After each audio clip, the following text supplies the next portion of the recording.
Assalamualaikum warahmatullahi wabarakatuh. Selamat datang di Ruang Sastra.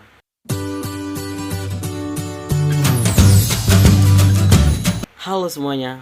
Pada Ruang Sastra ini, kita akan membahas tentang hukum adat. Sebelumnya, kita harus tahu dulu nih, apa itu hukum adat. Hukum adat merupakan terjemahan dari bahasa Belanda, yaitu adatrecht. Dalam bahasa Inggris, yaitu adat law. Secara etimologi, kata adat berasal dari bahasa Arab, yakni adah, yang berarti sebuah kebiasaan, yaitu sebuah tingkah laku masyarakat yang sering terjadi. Sedangkan kata hukum secara etimologi berasal dari bahasa Arab, kata hukm, yang artinya ketentuan atau suruhan. Jadi, bila digabung antara hukum dan adat yang berarti suatu perilaku masyarakat yang selalu terjadi secara terus-menerus dan lebih tepatnya lagi bisa dinamakan sebuah hukum kebiasaan. Peraturan adat istiadat ini pada hakikatnya sudah ada sejak zaman Prahindu yang merupakan adat Melayu. Kemudian agama turut mempengaruhi kultur asli dari adat tersebut. Hukum adat tidak mendapat perhatian bahkan tidak ditemukan sebelum zaman Kompeni atau tahun 1602. Pada zaman Kompeni inilah akhirnya bangsa asing menaruh perhatian terhadap adat istiadat kita. Sehingga akhirnya hukum adat yang sebelumnya tidak dikenal menjadi sistem hukum yang saat ini dikenal dalam dunia ilmu pengetahuan. Terdapat 3 periode kedudukan hukum adat sebagai masalah politik hukum di dalam sistem perundang-undangan di Indonesia, yaitu yang pertama ada masa menjelang tahun 1848, yang kedua pada tahun 1848 dan seterusnya, lalu yang ketiga sejak tahun 1927.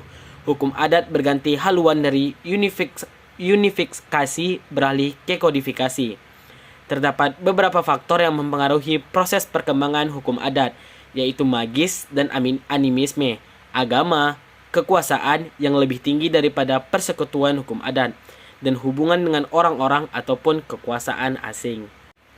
Baik, terdapat 3 contoh naskah sastra hukum adat yang akan kita bahas pada kali ini. Yang pertama ada Tambo. Tambo berasal dari bahasa Sanskerta, yaitu tambai, yang artinya bermula. Dalam tradisi masyarakat Minangkabau, Tambo merupakan suatu warisan turun-temurun yang disampaikan secara lisan. Tambo dalam bahasa Minang kuno arti yang sebenarnya adalah cerita sejarah asal-usul kejadian manusia dan alam semesta, serta kisah perjalanan para leluhur dan penerapan sistem adat dan hukum undang-undang Minangkabau. Tambo Minangkabau adalah karya sastra sejarah kisah-kisah legenda-legenda yang berkaitan dengan asal dan tradisi Minangkabau. Ditulis dalam bahasa Melayu yang berbentuk prosa. Tambo atau juga bermaksud sejarah atau riwayat. Maknanya sama dengan kata babat dalam bahasa Jawa atau bahasa Sunda.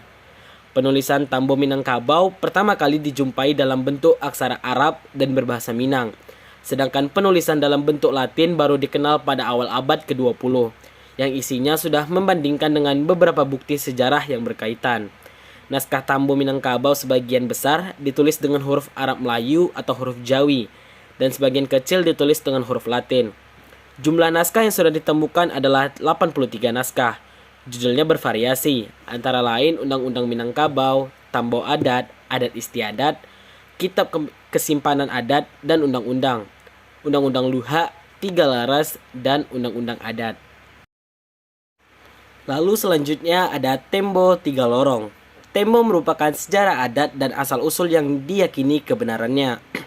Masyarakat hukum adat tiga lorong memiliki aturan-aturan adat sendiri yang ditegakkan dari dulu hingga sampai saat ini. Berbatasan dengan rantau Kuantan, Tiga Lorong merupakan kawasan otonom di bawah Kerajaan Indragiri. Tembo dibacakan setiap setahun sekali di hadapan orang negeri atau orang yang berada di wilayah Tiga Lorong. Kegiatan masyarakat adat Tiga Lorong ini biasa dilakukan pada peringatan-peringatan keagamaan. Tambo ini dibacakan oleh ketua Tambo, ahli Tambo, atau pengetahuan Tambo. Manuskrip Tembo Tiga Lorong yang ditulis oleh Muhammad Thaib menggunakan aksara Jawi pada tanggal 3 900 dan tertulis menggunakan Lalu yang ketiga ada Kitab Simbur Cahaya. Kitab Simbur Cahaya merupakan kitab undang-undang hukum adat yang merupakan perpaduan antara hukum adat yang berkembang secara lisan di pedalaman Sumatera Selatan dengan ajaran Islam. Kitab ini diyakini sebagai bentuk undang-undang tertulis berlandaskan syariat Islam yang pertama kali diterapkan bagi masyarakat Nusantara. Kitab Simbur Cahaya ditulis oleh Ratu Sinunuhun yang merupakan istri penguasa Palembang, Pangeran pada tahun 1006 sampai 1042. Kitab ini bab Pranata Hukum Kebanggaan Adat di Sumatera, khususnya terkait persamaan gender perempuan dan laki-laki. Pada perkembangan selanjutnya, ketika Palembang berhasil dikuasai kolonial Belanda, kelembagaan adat masih dilakukan sedia kala, yaitu dengan mengacu kepada undang-undang dengan beberapa penambahan aturan yang dibuat residen. Berdasarkan informasi dari penerbit Tip Introdes Le Mij Palembang pada tahun 1922, Undang-Undang Simbur Cahaya terdiri atas 5 bagian, yaitu adat bujat gadis dan kawin, hukuman, aturan kaum, aturan dusun, dan berladang. Baik, sekian ruang sastra pada kali ini.